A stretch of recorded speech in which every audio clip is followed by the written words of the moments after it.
कि पैदा हुए तो घनघोर अंधेरे में एक कारागार के अंदर, और संघर्ष ऐसा अद्भुत कि गर्भ में आने से पहले ही संघर्ष से लड़ने की वो तैयारी वो जीव कर चुका था। उसके कारण उसके माता पिता को, देवकी और वसुदेव को, आपको याद होगा कि कंस ने अंदर कर दिया, जेल के अंदर डाल दिया। जो खुद की बहन और खुद का जीजा था, किसके कारण? कृष्ण के कारण। उस कृष्ण की जन्माष्टमी कल है बंधुओं। उसके उस संघर्षमय जीवन से हमको सीखना है कि हमारे जीवन का संघर्ष और उसके जीवन के संघर्ष में कितनी सिमिट्री बैठती है। आप कभी देखिएगा, अपने आप को टटोलिए, ये भी देखिए कि जैसा वो कृष्ण उस समय था, आज की परिस्थितियों में कौन सा ऐसा कृष्ण खड़ा है। जब वो जन्म लेकर के धरती पर आए तो धरती शांत नहीं थी बंधुओं, यमुना उफान पर थी, बारिश बहुत तेज हो रही थी, बिजलियां कड़कड़ा रही थीं, अंधेरा था, और उस अंधेरे वातावरण में कड़कड़ाती बिजलियों के बीच में उस नवजात शिशु को वहां से उठा करके भरी उफनती यमुना के बीच से निकाल करके वसुदेव ने दूसरे स्थान पर छोड़ा, और शमशान घाट में छोड़ा, किसी के घर में नहीं। शमशान घाट में दूसरा किसी व्यक्ति का मरा हुआ पुत्र पड़ा था, उसको उठा करके लाए और ला करके वापस देवकी के हाथ में मृत पुत्र दिया। सोचो वो पुत्र कैसा होगा कि अभी अपनी मां का दूध भी नहीं ले पाया और उसको अपने मां से अलग होना पड़ा। मां को यह पता नहीं कि मेरे पति उस पुत्र को छोड़ करके कहां जाएंगे। शमशान घाट में छोड़ दिया नवजात शिशु को, और वहां से एक मृत पुत्र ला करके देवकी की गोद में दे दिया। थोड़ी देर बाद कंस आया, उसने देखा कि शिशु पैदा हुआ है लेकिन मरा है। उसके बाद भी कसाई ने काम करना नहीं छोड़ा बंधुओं। मरे पुत्र को उठा करके कृष्ण ने शिला पर पटक दिया। जब कृष्ण का जन्म हुआ तब हिंसा अपने चरम पर थी, और गीता में जैसी जो 2 पंक्तियां लिखी हैं, परित्राणाय साधूनाम विनाशाय च दुष्कृताम धर्म संस्थापनार्थाय संभवामि युगे युगे।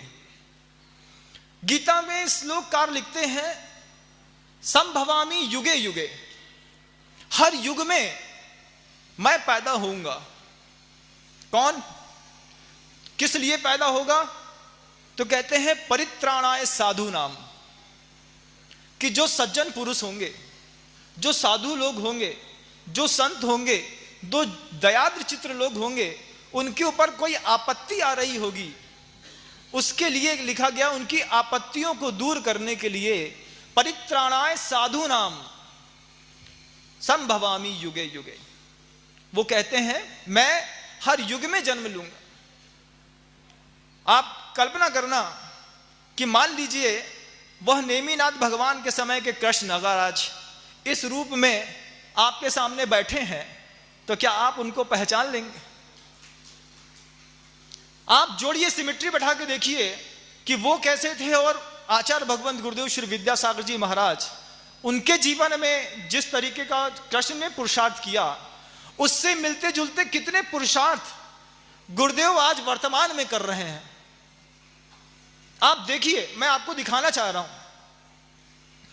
परित्राणाय साधु नाम विनाशाय च दुष्कृताम धर्म संस्थापनार्थाय संभवामि युगे युगे। 4 चरण की ये श्लोक आपके दिमाग में, मैं समझता हूं कि बिना बोले अर्थ बोल रहे होंगे। परित्राणाय साधु नाम, जितने भी सज्जन पुरुष हैं इस सृष्टि पर, उन सबके दुख को दूर करने के लिए आप क्या पुरुषार्थ करेंगे? जो पुरुषार्थ गुरुदेव ने किया, और गुरुदेव को बनाने वाले आचार्य ज्ञान सागर जी महाराज ने जो पुरुषार्थ किया कि ऐसा हीरा निकाल करके दिया कि जो व्यक्ति संसार में कहीं पर भी दुख भोग रहा था, किसी भी निमित्त से दुख भोग रहा था, चाहे वो हम सब बैठे हों, चाहे वो प्रतिभा स्थली की 400-500 ब्रह्मचारिणी बहनें हों, चाहे वो 150-200 से ऊपर आरिकाएं हों, 1000-1500 से ऊपर वो ब्रह्मचारी हों, और इतना ही नहीं, साधु नाम कि आप जैसे अविरत सम्यक दृष्टि जीव जो अपने चतुर्गुण स्थान में रह करके गुरुदेव को देख करके दिल तो गुरुदेव को दे चुके, लेकिन घर से बाहर नहीं निकल सके, आपके भी स्वास्थ्य की चिंता करके उन गुरुदेव भगवंतों ने पूर्णायु आयुर्वेद जैसे चिकित्सालय के लिए इस भरी गर्मी में 400 किलोमीटर जा करके अपने चातुर्मास की स्थापना की है बंधु। उन्हीं गुरुदेव ने दुनिया भर की निंदा सुनने के बाद भी भाग्योदय तीर्थ की स्थापना की है, परित्राणाय साधु नाम।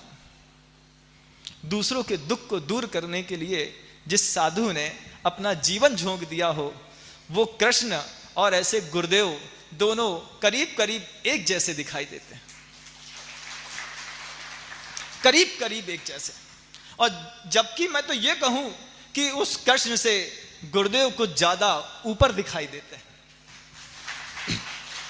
परित्राणाय साधु नाम विनाशाय च दुष्कृताम, कि जितने भी दुष्कृत हो रहे हैं, जितना भी तांडव हो रहा था, कृष्ण ने क्या किया कि कंस का जो तांडव था उसको मिटाने के लिए कृष्ण अवतरित हुए। वो व्यक्ति धरती पर आया, लोगों की पीड़ा देखी और फिर अपने उस नगर से उठ करके और मथुरा गया। मथुरा के राजा कंस से मल्ल युद्ध किया और उसकी छाती पे चढ़ करके मुक्कों के वार करके और कंस को कहीं और पहुंचाया। ठीक इसी तरह यहां पर भी षष्ठी पर कितने कंस थे बंधुओं, जिनसे आप पीड़ित और प्रताड़ित थे। हिंसा घर घर नाच रही थी, घर के लोगों का विवेक सोया हुआ था, हर घरों के आसपास कहीं कत्ल खाने खुले रहते थे, कहीं किस और हिंसा का वातावरण बना रहता था। गुरुदेव ने पीछे 30 वर्षों से जो मेहनत करी है, दो तरफा धार चलाई है अहिंसा की। यहां गौशालाओं पे गौशालाएं खोली, विनाशाय च दुष्कृताम, कि दुष्कृत मिथ्या हो लोगों का, लोगों के जीवन में थोड़ी सी लगाम लगे, तो उन्होंने गौशालाएं खोली 150-200, जिसमें आज 1.25 लाख से ऊपर गौवंश सुरक्षित है। और दूसरी तरफ द्विधारी अहिंसा की जो तलवार चलाई कि कोर्ट में जाकर के लोगों को भेज करके ऐसे ऐसे समीकरण और संविधान में संशोधन कराया कि गौवंश को कटने से रोका जा सके। तो अभी तक गुरुदेव के पुरुषार्थ से करीब 25 लाख से ज्यादा गांवों का संरक्षण हो चुका। ऐसे संविधानों में इतने मतभेद थे कि थोड़ी भी गाय दुबली पतली दिखती थी और उसमें एक डॉक्टर, वेटनरी का डॉक्टर रहता था, एक साइन लगा देता था और वो स्लॉटिंग हाउस में चली जाती थी। आचार्य श्री जी ने जब ये देखा कि गाय दूध नहीं देती और दूध नहीं देने वाली गाय को लोग 2, 5, 7 हजार रुपए में बेच देते, कसाई खरीद लेते और खरीद करके उसको काट करके जब मार्च के बेचते तो 25-30 हजार रुपए में उनका मांस बिक जाता। आचार्य सिंह ने उस निरीह और बिना दूध देने वाली गायों के संरक्षण के लिए केस लड़वाया सुप्रीम कोर्ट में और जीत करके आया। इस बात को लेकर के 7 जजों की बेंच ने यह निर्णय दिया था बंधुओं। उसमें सबसे पवित्र निर्णय तो एक मुसलमान जज ने दिया, जिसने कहा, मुसलमान होकर के जिसने कहा कि ये गाय निरीह है, दुधारू नहीं है, लेकिन ये गाय भारत के अंदर कटने योग्य भी नहीं है। अगर उनकी विचार शक्ति इस तरीके का, हाँ राहुल लाहौटी सर थे उस समय, आपके गुना के जज थे, उनके साथ और भी जजों की बेंच थी। उन्होंने, गुरुदेव ने बता दिया कि जो किसी काम का नहीं है वो ऐसा नहीं कि दुनिया में रहने का पात्र नहीं है। विनाशाय च दुष्कृताम। आप सोचिए कि कृष्ण के उस गीता में जो ये श्लोक लिखा था कि परित्राणाय साधु नाम विनाशाय च दुष्कृताम धर्म संस्थापना थाय संभवामी युगे युगे। आज गुरुदेव के ऊपर इस कारिका को अगर हम फिट बैठा करके देखना चाहें तो कितना आनंद आता है। कितने बहनों के, कितने भाइयों के दिमाग में संकलेश पलता था कितना आर्त रौत का ध्यान करते थे वो घर के अंदर रह करके, नगर नगर जा करके एक एक लोगों के ऊपर नजर डाली और कैसे धीरे धीरे निकाल करके अपनी मुस्कुराहट बिखेर करके उनको अपने पास रखा और अपनी साधना का रंग उनके शरीर पे और अंतरंग में दे करके किसी को मुनि बना दिया, किसी को आरिका बना दिया, किसी को ब्रह्मचारिणी बना दिया। और इस वृद्धावस्था में कितने सारे क्षुल्लक करके कितने सारे क्षुल्लकों की अंतिम अवस्था सुधार दी। बंधुओं, ये क्या परित्राणाय साधु नाम नहीं है? कृष्ण की एक खासियत थी बंधुओं, देखो सीखना है तो किसी से भी सीखा जा सकता है। और सिर्फ एक दिन कृष्ण की बात है, क्योंकि भारतीय संविधान की एक बहुत बड़ी बात है कि किसी भी महापुरुष को हम सिर्फ एक दिन से ज्यादा नहीं देते। कल कृष्ण जन्माष्टमी है तो सिर्फ कल ही कृष्ण के गाने गाए जाएंगे, परसों कृष्ण से कोई मतलब नहीं। और कृष्ण की गैया को कृष्ण नहीं बचा पाए इस पंचम काल में, लेकिन गुरुदेव ने खूब पुरुषार्थ किया उस कृष्ण की गाय को बचाने के लिए। अभी भी पुरुषार्थ निरंतर जारी है बंधु, पुरुषार्थ कभी सोया नहीं। आपने अगर कृष्ण सीरियल देखा हो तो आपने देखा होगा कि कृष्ण की एक बहुत अच्छी खासियत थी, जब देखो तब मुस्कुराते रहते थे। कभी भी देखना आप कृष्ण के रोल को, मुस्कुराएंगे फिर जवाब देंगे।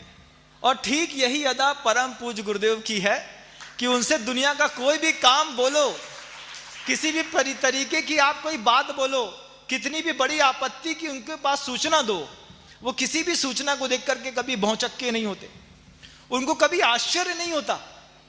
वो पहले तो मुस्कुराते हैं और फिर आशीर्वाद देके बोलते हैं सब ठीक हो जाएगा, तुम चिंता मत करो। और यही उस समय जमाने में कृष्ण करते थे, बोले मैं हूं ना, सब ठीक हो जाएगा, तुम चिंता मत करो। कितनी सिमिट्री बैठ रही है।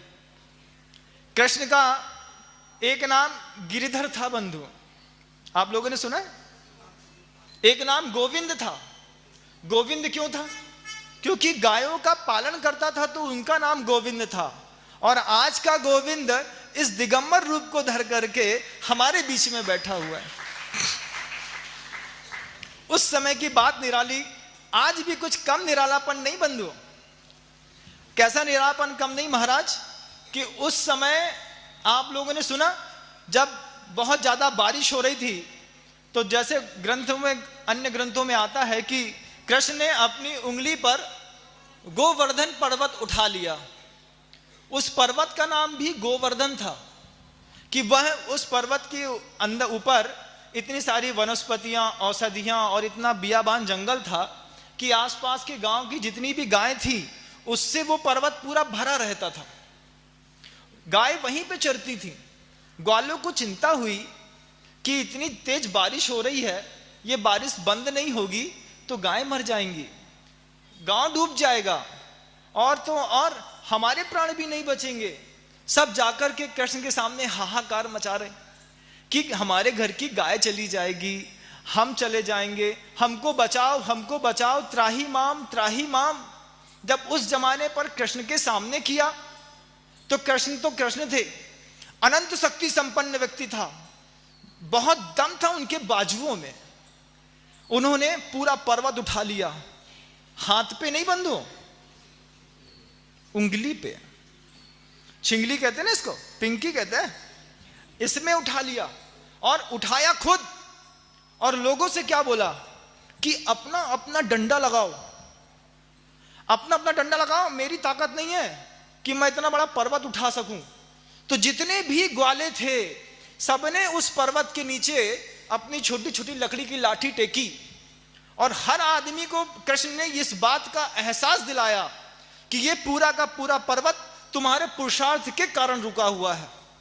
और उसके नीचे पूरे के पूरे व्यक्ति सुरक्षित, मां बहने बच्चे सुरक्षित, जितना गौवंश ऊपर पर्वत पर था वो पूरा का पूरा गौवंश सुरक्षित।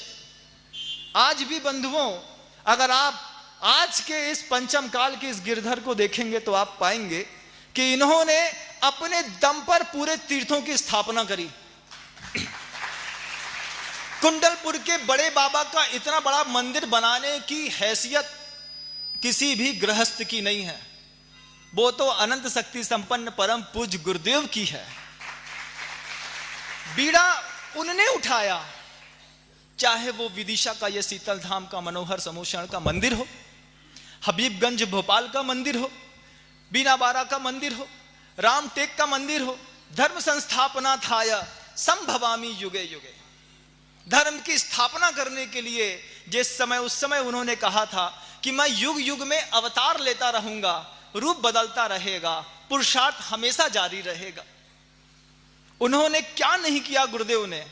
कुंडलपुर के बड़े बाबा का मंदिर तुम क्या सोचते तुम्हारे 1100 रुपए या 11,000 रुपए देने से बन जाएगा? है किसी ने 11 लाख रुपए दे दिए तो क्या बन जाएगा? नहीं। ये तो आचार्य श्री की स्वयं की ऊर्जा इतनी संपन्न थी, उनको भरोसा था इस बात का कि जिस काम को मैं आशीर्वाद दूंगा और मैं अपने हाथ में लूंगा वो पर्वत कभी भी डगमगाएगा नहीं, और वो डगमगाएगा नहीं।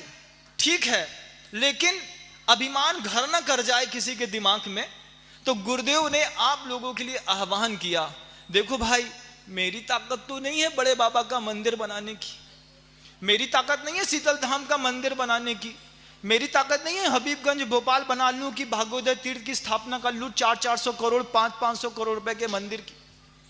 ये सब तुम्हारे मत्थे होता है।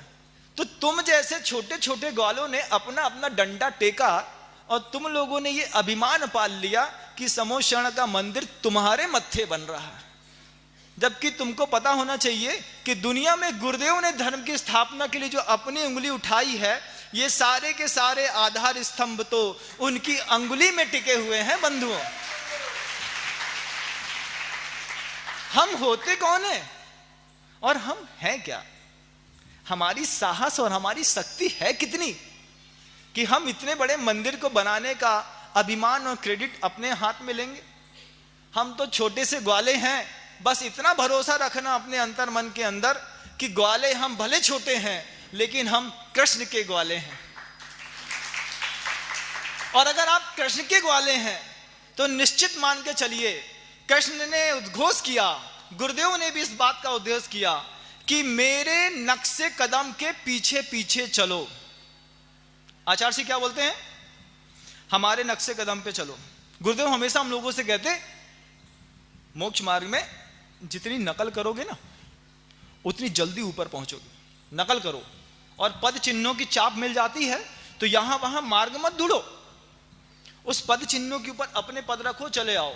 तो गुरुदेव कहते हैं कि गुरु के नक्शे कदम पर चलो, नहीं तो समस्याएं आपत्तियां तुम्हारे नक्शे कदम पर चलेंगी। बात समझ में आ रही है? या तो तुम गुरुदेव के नक्शे कदम पर चलो, नहीं तो तुम्हारे पीछे जो जीवन की समस्याएं हैं, तुम्हारे पीछे जो जीवन की आपत्तियां हैं, तुम जहां भी पैर धरोगे उस नक्शे कदम पर धीरे धीरे आपत्तियां चलेंगी। तो हमारे नक्शे कदम पर आपत्तियां चलें, इससे अच्छा है कि हम अपने गुरुदेव के नक्शे कदम पर चलें। गुरुदेव ने गिरधर नाम जैसे कृष्ण का था, इस पूरी सृष्टि पर धर्म की स्थापना करने के लिए आचार्य भगवंत का एक पुरुषार्थ अपने आप में अजूबा है। आपको घटना बताऊंगा, आपको लगता है कि आश्चर्य लगेगा, लेकिन ये बड़े बड़े जो पत्थरों के व्यवसायी राजस्थान में बैठे रहते, बंबई में बैठे रहते, सूरत में बैठे रहते, इन लोगों ने एक बार मीटिंग करी बीनाबारा में, और सबने एक साथ सोचा कि एक काम करते हैं, गुरुदेव के जितने प्रोजेक्ट हैं उन सब प्रोजेक्ट को एक एक आदमी अपने अपने हिस्से में ले लेता है। बोला मैं कुंडलपुर का मंदिर बना देता हूं, तुम यहां का कर दो, तुम यहां का कर दो, तुम यहां का कर दो। 5, 7, 8 लोग तैयार हो गए, गुरुदेव के पास गए। गुरुदेव से बोला आचार्य जी जितने भी प्रोजेक्ट हैं, हर प्रोजेक्ट एक एक आदमी को दे दीजिए, अगले 5-7 सालों में तैयार हो जाएगा। आचार्य जी बोलते हैं हमें कोई जरूरत नहीं है तुम लोगों की, हमारे छोटे छोटे ग्वाले इतने हैं कि तुम्हारी उपस्थिति के बिना पूरा मंदिर बना दे।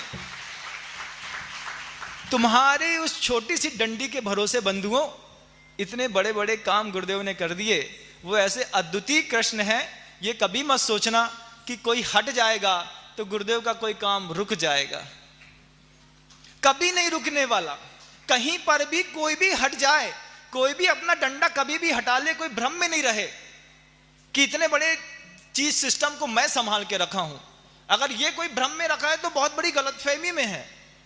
दुनिया में कोई भी साधु कहीं भी चातुर्मास कर रहा है गुरुदेव की आज्ञा से, उन सबको संभालने वाले गुरुदेव, चाहे गाय हो और चाहे गाय के बछड़े हो, और चाहे हम जैसे नादान बछड़े हो, चाहे आप जैसे बिल्कुल अबोध बछड़े हो, चाहे ये तीर्थ क्षेत्र हो, संभालने वाले एकमात्र संत हैं आज के इस युगंधर अपराजय साधक ऊर्ध्वरेता परम पूज्य आचार्य भगवंत गुरुदेव श्री विद्यासागर जी महाराज। कृष्ण के जीवन से कुछ और सीखो बंधुओं। देखो कल कृष्ण जन्माष्टमी है। कृष्ण का एक नाम है रणछोड़ दास, सुना है कभी? हमने मंदिर देखे, बाहर लिखा था रणछोड़ दास जी महाराज की जय। अरे हमने कहा ये क्या है? उन्होंने कहा भैया अंदर कृष्ण जी का मंदिर है, कल जन्माष्टमी है इसलिए आज बता रहे हैं कि उसके जीवन से कुछ सीखो। उनका एक नाम है रणछोड़ दास। तो जब मैंने ग्रंथों को पलटा, पांडव पुराण देख रहा था, पांडव पुराण में देखा क्या हुआ, बोले जरासंध से एक बार युद्ध होने वाला था और उस समय कृष्ण को लगा कि इस बार इसको जीतना असंभव है, इसको जीत नहीं पाएंगे हम। तो कृष्ण क्या किए, उसको छोड़ करके और वहां से जाकर के समुद्र के बीच में जाकर के उनने द्वारिका की स्थापना कर ली। तो जैसे कृष्ण को अपनी बुद्धिमत्ता के कारण यह समझ में आया कि शत्रु इतना बलवान है कि इससे अभी नहीं भिड़ा जा सकता और अभी भिड़ना उपयुक्त भी नहीं रहेगा। अभी मान लो आपसे कहें भैया कुछ दिन की सब्र रखो, तो आप क्या बोलोगे? अरे हम कम है क्या? तो वो कृष्ण का कम थे क्या कभी? जो अर्धचक्री है, जो नौवा नारायण है, जिसके अंदर इतनी ताकत है कि आगे चल के भविष्य काल का 16वां तीर्थंकर बनेगा, उसके अंदर क्या ताकत कम थी? नहीं, लेकिन विवेक और ऊंचा था। तो वो रणछोड़ दास भी उनका एक नाम है कि जब आपके जीवन में कुछ ऐसी परिस्थितियां बने कि आपको लगे कि इसका जवाब अभी देंगे तो तहलका मच जाएगा, जब आपके जीवन में कोई ऐसी परिस्थितियां बने बंधुओं, जब लगे कि अभी अगर कुछ कहेंगे तो घर में 2 दीवारें खिंच जाएंगी, 2 चौके हो जाएंगे, 2 अलग अलग व्यवस्थाएं बनने लगेंगी, उस समय अगर कृष्ण के जीवन से थोड़ी सी शिक्षा लेकर के कोई भी व्यक्ति थोड़ी देर के लिए रणछोड़ दास बन जाएगा तो वो कल के जन्माष्टमी को थोड़ा और सार्थक करके अपने घर को एक महाभारत होने से बचा लेगा। सीखने की बात है, सीखना चाहे तो सीखें, नहीं सीखना चाहे तो किसी ने कोई मना तो किया नहीं।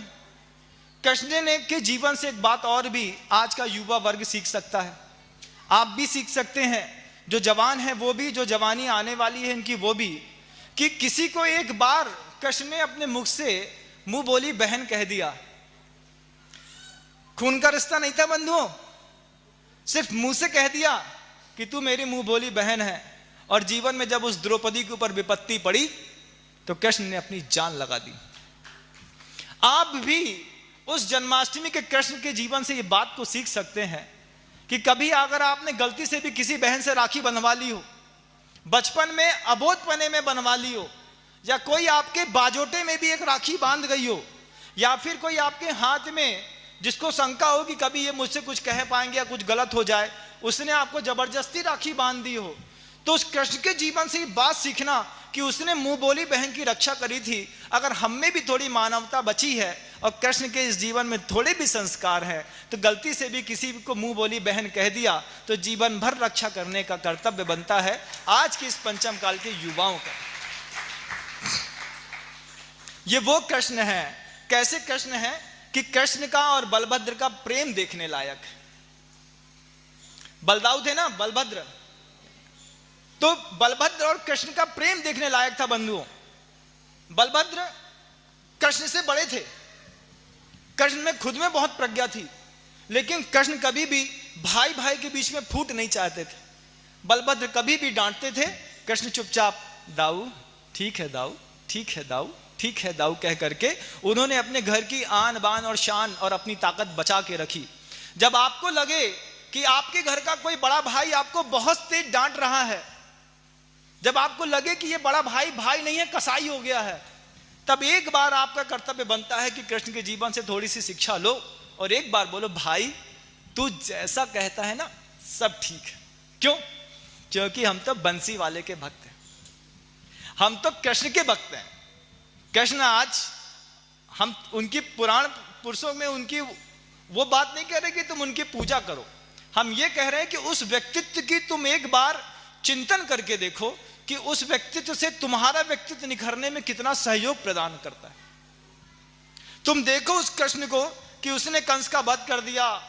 और तो और एक और बहुत खूबी की बात बंधुओं, क्योंकि खूबियां तो बहुत सारी हैं, खुद की बहन थी, क्या नाम था उसका, सुभद्रा, है ना, कैसे उसने अपने भाई होने के कर्तव्य का निर्वहन किया कि जैसे ही कृष्ण को थोड़ा सा भी अंदाजा लगा कि सुभद्रा अर्जुन को या अर्जुन सुभद्रा को पसंद करता है और दोनों में पर्याप्त योग्यता थी, तो समय को बर्बाद किए बिना कृष्ण ने खुद अर्जुन से कहा, उसके लिए रथ बुलवाया, अपनी सगी बहन अर्जुन से बोला कि अर्जुन ये सुभद्रा है, तुम ले जाओ।